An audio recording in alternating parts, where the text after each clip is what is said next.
Deuxième session ordinaire de l'année 2017, elle s'occupera particulièrement de l'étude et du vote du budget de l'État exercice 2018. Au total, 59 députés ont répondu à l'invitation de Maître Adrien Hungweji. Le président de l'Assemblée nationale a remercié ses collègues pour les sacrifices consentis au cours de leurs vacances parlementaires en se donnant aux missions parlementaires, les travaux en commission, aux ateliers. Ceci témoigne, a-t-il signifié, de leur engagement et de leur détermination à servir la cause du peuple. La session qui s'ouvre, communément appelée session budgétaire, sera essentiellement consacrée à l'examen du projet de loi de finances gestion 2018, déposé au Parlement à bonne date et affecté aux deux commissions compétentes le 6 octobre dernier.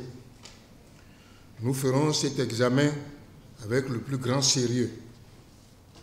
Il s'agira pour nous de savoir si la qualité des dépenses publiques, au-delà de leur quantité, répond efficacement aux besoins actuels de notre pays et anticipe ces défis à moyen et à long terme.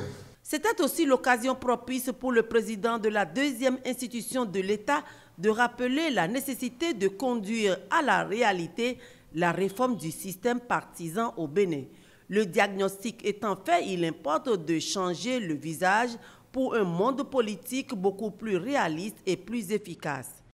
Je souhaite seulement rappeler ici ma conviction que le Bénin ne peut continuer à se complaire dans l'illusion qu'une véritable culture démocratique serait possible avec le système partisan actuel dont nous avons tous éprouvé les limites.